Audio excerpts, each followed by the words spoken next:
Hello and welcome to TargetNet. This is Richa and I'm your educator for UGC NET. ये series मैंने बनाई है net के उन एस्पिरेंट्स के लिए जो पेपर 1 की तैयारी कर रहे हैं और साथ ही उन बच्चों के लिए जिनका पेपर 2 मैनेजमेंट कॉमर्स या HRM है। इस सीरीज में मैंने वीकली बेसिस पे हर यूनिट को कवर करने की कोशिश की है जिससे कि जो लर्नर्स मुझे रेगुलरली फॉलो करेंगे वो हर वीक यूजीसी नेट का एक जो वॉल्यूम है या एक यूनिट है उसे कंप्लीट कर पाएंगे। So without wasting any further time let us begin today's session. तो आज जिस टॉपिक पे हम बात करने वाले हैं वो आपके लिए करंट अफेयर्स के साथ साथ एंटरप्रेन्योरशिप की जो यूनिट मैनेजमेंट में और कॉमर्स के बच्चों में भी इसका कुछ पोर्शन है एमएसएमईज का, उसके लिए बहुत इंपॉर्टेंट टॉपिक है और ये एकदम रिसेंट इन्फॉर्मेशन है क्योंकि कल ही एमएसएमई से रिलेटेड अनाउंसमेंट हुई है। हमारे फाइनेंस मिनिस्टर ने जो अनाउंसमेंट किया नए इकोनॉमिक पैकेज को लेकर, उसमें एमएसएमईज जो हमारे लघु और कुटीर उद्योग हैं, जो small medium and micro industries हैं, उनको लेकर क्या अनाउंसमेंट हुई है उसको मैंने बहुत इजीली एग्जाम के पॉइंट ऑफ व्यू से इस वीडियो में कवर किया है। तो आई होप ये वीडियो देखने के बाद आपको इस पैकेज के बारे में कौन कौन से की पॉइंट्स हैं, कौन कौन सी सुविधाएं दी गई है हमारे एमएसएमई सेक्टर को लेकर वो अच्छे से क्लियर हो जाएंगी। तो स्टार्ट करते हैं आज का लेक्चर। देखिए, नाम जान लीजिए। कल प्रधानमंत्री जी ने कई बार अपने जो उनका लाइव टेलीकास्ट था उन्होंने कई बार इस वर्ड को यूज किया जो आपके लिए इम्पोर्टेंट भी है, आत्मनिर्भर Bharat, self reliant India. English में क्या इसके लिए वर्ड यूज हो रहा है? Self reliant India. तो आत्मनिर्भर बनने का मतलब मैं इस कोट से स्टार्ट करूंगी जो कि ये बता रहा है कि उन्होंने बोला कि आत्मनिर्भर बनने का मतलब ये नहीं है कि आप देश को दूसरे देशों से या उनके इकोनॉमिकल स्ट्रक्चर से अपने आप को आइसोलेट कर लेंगे, ऐसा बिल्कुल भी नहीं है। इसका फोकस है कि आपको आत्मनिर्भर बनना है, अपनी लोकल ब्रांड्स और बिजनेसेस को ग्रो करवाना है। तो इसी थॉट के साथ स्टार्ट करते हैं आज का लेक्चर। ये जो एमएसएमईज को सेक्टर को लेकर जितने भी बूस्ट कल या जितनी भी रिफॉर्म्स कल अनाउंस हुई हैं उनको मैंने 6 पॉइंट्स में डिवाइड किया है और पॉइंट वाइज हम उन चीज़ों को समझते हैं। देखिए, पहली बात तो ये कि इसकी नीड क्यों थी, ये जानना आपके लिए बहुत ज़रूरी है कि इस तरह के मेजर की जो नीड थी, ज़रूरत थी, वो क्यों थी। क्योंकि आपकी जानकारी के लिए आपको बता देती हूँ कि ऐसी जो यूनिट्स हैं, जो लघु और कुटीर उद्योग हैं हमारे, उनके जो यूनिट्स हैं वो 45 लाख यूनिट्स हमारी इंडिया में फंक्शनल हैं इस टाइम में, जो कि हमारी जो ग्रॉस डोमेस्टिक प्रोडक्ट जो जीडीपी है हमारा नेशनल, उसका 31% जो है वो कंट्रीब्यूट कर रही है, जो कि बहुत ही ज्यादा नंबर है। तो आप समझ सकते हैं कि इन व्यवसायों के थ्रू लगभग 45% ऑफ लोग जितने एम्प्लॉयज हैं उसमें काम कर रहे हैं, वो हमारा 45% होल्ड करती है नेशनली, और जो जीडीपी है वो 31% कंट्रीब्यूट इन एमएसएमईज के थ्रू हो रहा है। तो इतनी इंपॉर्टेंट सेक्टर को अपलिफ्ट करना, इतने इंपॉर्टेंट सेक्टर को अपलिफ्ट करना इस टाइम में, इस इकोनॉमिकल क्राइसिस के टाइम में जो अनवांटेडली कोविड की वजह से पूरा देश और पूरा विश्व जो है वो फेस कर रहा है, इस टाइम पे ऐसा मेजर लेना मैं बहुत ही कमेंडेबल कहूंगी सरकार का है। तो क्या सही है क्या गलत है उसमें हम नहीं जाएंगे, हम सिर्फ देखेंगे कि क्या चीजें उन्होंने प्रपोज की हैं, क्या क्या चीजें उन्होंने जनरेट की हैं। एक और इंपॉर्टेंट बात देखिए, मैक्सिमम इम्पैक्ट ऑफ कोविड जो पड़ा है वो इन्हीं यूनिट्स पे पड़ा है, इन एमएसएमईज पे, जो कि देख ले, याद रखिएगा 45 लाख है, आगे एक बात के साथ इसका रिलेशन है। प्रोडक्शन ऐसी यूनिट्स का बंद हो चुका है, लोगों को तनख्वाह नहीं मिल रही है, सैलरी नहीं मिल रही है, और क्या हो रहा है, डिफॉल्ट ऑन लोन्स हो रहा है। तो इन सारी ही चीज़ों को एड्रेस करने के लिए ये जो मेजर्स थे इनका लेना ज़रूरी था। और एम क्या है अब इसका, इन सारे ही मेजर्स का एम, सिंगल लाइन में जो एम है वो क्या है, kick starting the growth engine adding the most affected and most important sector. जो हमारी इकोनॉमी का इतना इम्पॉर्टेंट सेक्टर है उसको वापस से चालू करने के लिए, वापस से फॉर्म में लाने के लिए उसे एक पुश, एक बूस्ट की जरूरत है, और वो दी है हमारी सरकार ने इन 6 मेजर्स के थ्रू। तो एक एक करके क्विकली इन 6 मेजर्स को देख लेते हैं क्या क्या थे। पहला, देखिए, इन मेजर्स को आप फ्लो चार्ट में या ड्रॉ करके जरूर लिख लीजिएगा अपने नोट्स में, क्योंकि हो सकता है किसी ना किसी एग्जाम में, फिर वो चाहे नेट का हो, यूपीएससी का हो, सेट एग्जाम हो, इन किसी भी एग्जाम में एक क्वेश्चन फ्रेम हो सकता है, बिकॉज ये एकदम करंट अफेयर्स का टॉपिक है। अभी अभी हमारी गवर्नमेंट के द्वारा बहुत ही रिसेंट चेंजेस और डेवलपमेंटल स्टेप्स लिए गए, तो इन स्टेप्स को याद रख लीजिए। कोलेटरल फ्री ऑटोमेटिक लोन्स, पहली चीज जो उन्होंने प्रपोज की है या उन्होंने पहले पहली चीज जो अनाउंस की है वो है कोलेट्रल फ्री ऑटोमेटिक लोन्स। ऐसे लोन्स दिए जाएं जिसमें कोलेट्रल ना हो। कोलेट्रल का मतलब आप जानते हैं ना, गिरवी। आपको जो लेंडर को कुछ भी देने की जरूरत नहीं है। ये क्या है? कोलेट्रल फ्री ऑटोमेटिक लोन्स है। किन के लिए है, क्या है, आइए जानते हैं इनके बारे में। ये कुछ इंपॉर्टेंट पॉइंट्स है, देख लो। पहली बात तो सबसे मेजर जो कंट्रीब्यूशन है इसमें, इस पूरे अमाउंट का जितना भी दिया है वो उसमें से 3 लाख करोड़ जो हैं वो ऐसी एमएसएमईज को दिए गए हैं जो कि क्या कर रही हैं, फंक्शनल हैं, लेकिन इस प्रॉब्लम की वजह से, इस आकस्मिक जो हमारे ऊपर परेशानी आ गई है, इसकी वजह से क्या हो गई हैं, वो प्रोग्रेस नहीं कर पा रही हैं। तो ऐसी चीजों, ऐसी एमएसएमईज यानी कि लगभग सारी ही एमएसएमईज को इन टोटलिटी 3 लाख करोड़ रुपए इस पहली स्टेप के अंदर दिए जाएंगे। और एलिजिबिलिटी क्या है कि या तो उसका 100 करोड़ का टर्नओवर हो या 25 करोड़ जो है आउटस्टैंडिंग उसके पास हो। Emergency credit line to businesses and oblique MSMEs from banks and NBFCs. NBFCs क्या है आपके? Non banking financial companies. Non banking financial companies. अगर आपका, आप सोचिए कितनी अच्छी स्कीम है, हर तरह के लोन पे एमएसएमईज को जो 20% तक का वो क्रेडिट लाइन है वो कौन देगा? एमएसएमईज को बैंक्स और एनबीएफसीज देंगे। तो देखिए उनके ऊपर से कितना बड़ा बोझ हट जाएगा। 4 ईयर का लोन टेन्योर है, 4 साल का, और उसके बाद क्या, इंटरेस्ट कैप दिया है उन्होंने, और 100% गारंटी। Very important point. ऐसी जो यूनिट्स होती हैं उनमें इन्वेस्ट करने से पहले लोगों को डर होता है कि कोई बैकअप के लिए नहीं है, क्या पता पैसा वापस आए या ना आए, लोन देने से पहले हिचकते हैं। तो 100% जो क्रेडिट गारंटी है वो बैंक्स और एनबीएफसीज। एनबीएफसीज क्या होते हैं आपके, मैंने आपको वही बताया था, नॉन बैंकिंग फाइनेंशियल जो कंपनीज होती हैं वो दे रही हैं कि हम आपको बैकअप कर रहे हैं, हम गारंटी दे रहे हैं आपको। तो 100% क्रेडिट गारंटी किनके कंधों पर है? बैंक्स और एनबीएफसीज के, गवर्नमेंट ऑफ इंडिया के द्वारा। नो गारंटी फी, वेरी इंपॉर्टेंट, गारंटी फी कोई नहीं है, कोई फ्रेश कोलेट्रल, कोई फ्रेश गिरवी नहीं रखी जाएगी, कोई प्रॉपर्टी, कोई स्पेसिफिक चीज आपको देने की जरूरत नहीं है। और आप इस चीज को अवेल कर सकते हैं 31 अक्टूबर 2020 तक।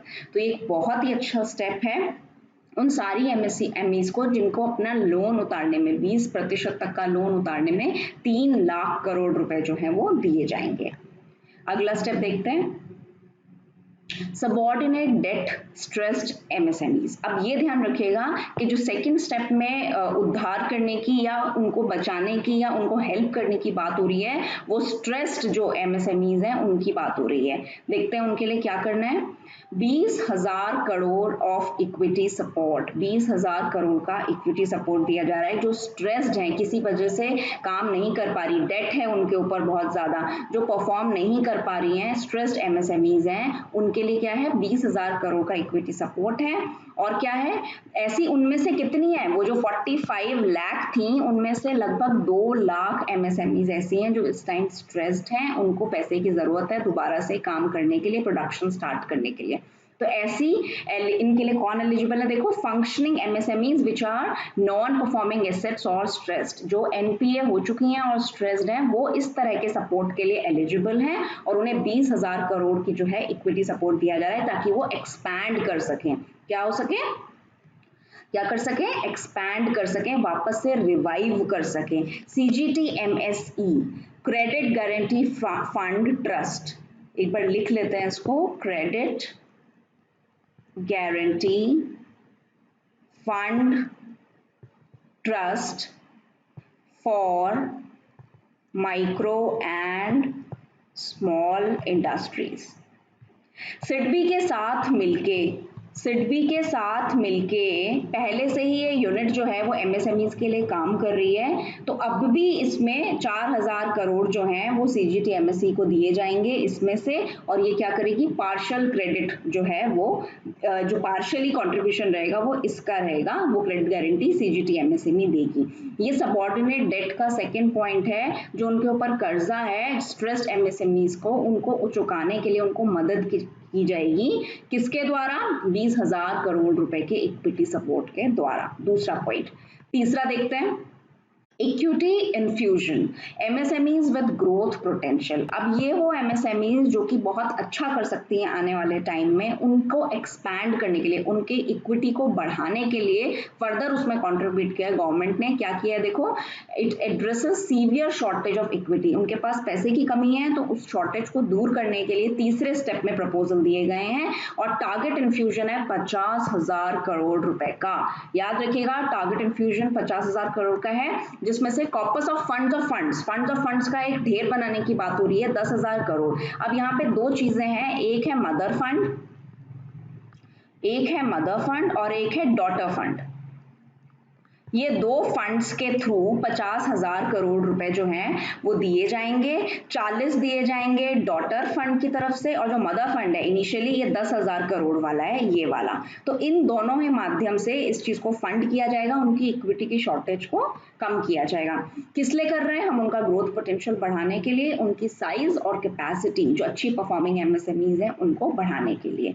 And finally very important point याद रखिएगा, थर्ड स्टेप का एक और इंपॉर्टेंट पॉइंट है, इन सबको एमएसएमईज को स्टॉक एक्सचेंज पे लिस्ट करने का जो प्रपोजल है, प्रावधान है, वो भी इसी अनाउंसमेंट के दौरान किया गया है।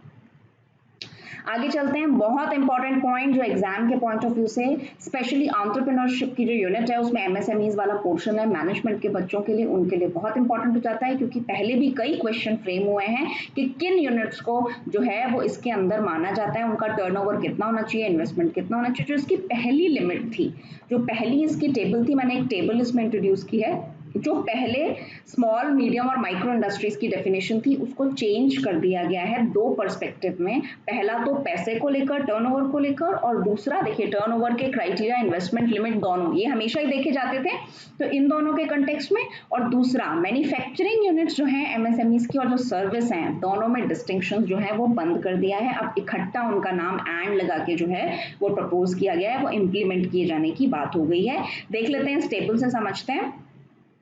जो बच्चे पहले इस सब्जेक्ट को पढ़ चुके हैं वो जानते होंगे कि मैन्युफैक्चरिंग में जो माइक्रो यूनिट्स का जो उसकी स्लैब थी वो ये थी कि 25 लाख तक का इन्वेस्टमेंट हो, और क्या हो, स्मॉल में था 5 करोड़ तक का और मीडियम के लिए 10 करोड़ तक का।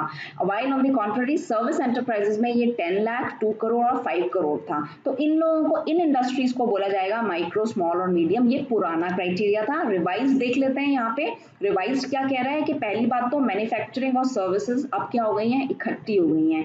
और इन्वेस्टमेंट क्या है देखिए, 1 करोड़, माइक्रो का हो गया up to 1 crore and turnover of ₹5 crore. Very important, micro की डेफिनेशन अब चेंज हो गई है। सिमिलरली स्मॉल की भी investment up to ₹10 crore and turnover up to ₹50 crore. Similarly medium के लिए investment up to 20 crore and turnover up to 100 crore respectively. तो ये आपको लर्न करना है, अच्छे से याद होना चाहिए कि नई डेफिनेशन के हिसाब से स्मॉल, माइक्रो और मीडियम इंडस्ट्रीज किनको कहा जाएगा, जिनका टर्नओवर और इन्वेस्टमेंट के स्लैब में फॉल करेगा। तो फोर्थ स्टेप में यही हुआ है। फिफ्थ स्टेप देखिए क्या है, global tenders disallowed. Very important point है। जब इस तरह के टेंडर्स आया करते थे तो फॉरेन जो हमारे इन्वेस्टर्स थे वो बिड जो थे वो बहुत कम लगाते थे, और जो ज्यादातर चीजें थी, जो टेंडर्स थे, फिर उनके पास चले जाते थे। और ये जो एमएसएमई से जुड़े हुए हमारे लोग हैं, ये क्या करते थे, इनका नुकसान हो जाता था। तो अब उन्होंने ये बोला है कि 200 करोड़ तक के जो प्रोजेक्ट्स हैं, प्रोक्योरमेंट्स है गवर्नमेंट में, उसमें ग्लोबल टेंडर्स यानी कि जो फॉरेन टेंडर्स हैं, जापान, रशिया, जर्मनी, अमेरिका, इनको नहीं लिया जाएगा, क्योंकि फॉरेन कंपनीज से जो लोकल कंपनीज थी उनका कंपटीशन हो जाता था एमएसएमईज का। और इससे फायदा क्या होगा, इससे हमारा आत्मनिर्भर बनने का सपना और मेक इन इंडिया कॉन्सेप्ट, जो दोनों हमारे आदरणीय राष्ट्रपति जी, आदरणीय प्रधानमंत्री जी ने बोले हैं, वो हम इसके जरिए हासिल कर पाएंगे। ठीक है, आगे देखते हैं। Very important, e market linkage, very important point है। अब इस पूरे कॉन्सेप्ट को, एमएसएमईज को ई मार्केट के साथ, इलेक्ट्रॉनिक मार्केट के साथ लिंक करने की बात हो रही है, क्योंकि अब इन्हें ऐसे ट्रेड फेयर्स, तिब्बत मार्केट, इधर उधर छोटे मोटे एग्जीबिशंस लगाने की जरूरत नहीं है। अब क्या होगा, ये जो ट्रेड फेयर्स और एग्जीबिशंस हुआ करती थी, इनको रिप्लेस करके इन लोगों को भी मौका मिलेगा कि ये खुद अपना परचेजिंग और सेलिंग जो काम है, परचेजिंग एंड सेलिंग का, just like Flipkart, an Amazon जो है चीजें इनके हाथ में हो, और जो इससे क्या होगा, एक्सपोजर भी ज्यादा होगा, पावर भी खुद के पास होगी, तो क्या होगा, उनके लिए बेहतर उनको प्लेटफॉर्म मिलेगा अपनी चीजों को प्रमोट करके बेचने का, जस्ट लाइक Amazon और फ्लिपकार्ट, उससे आप रिलेट कर सकते हैं। Monitoring of transaction on E market place, सारी मॉनिटरिंग ई मार्केट में होगी।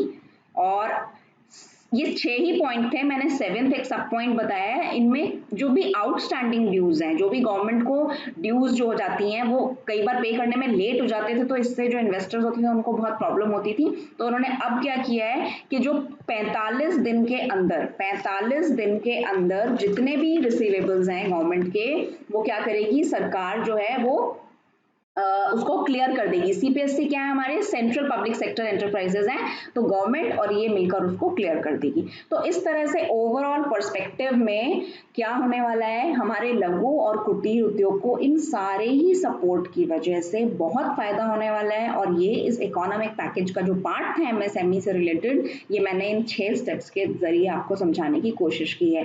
प्लीज इन स्टेप्स को ध्यान से देखिएगा, और इनमें जो अमेंडमेंट्स हुए हैं, जो प्रपोजल्स हुए हैं, जो पैसा ग्रांट हुआ है लोन के लिए हो, ई मार्केट लिंकेज हो, इसके अलावा ग्लोबल टेंडर्स को मना किया हो, या जितनी भी चीजें सिक यूनिट्स या जितनी भी स्ट्रेस्ड एमएसएमईज हैं उनको अपलिफ्ट करने के लिए प्रपोजल्स आए हैं, वो आपके लिए बहुत इंपॉर्टेंट हो जाते हैं आने वाले सभी कॉम्पिटिटिव एग्जाम्स के लिए।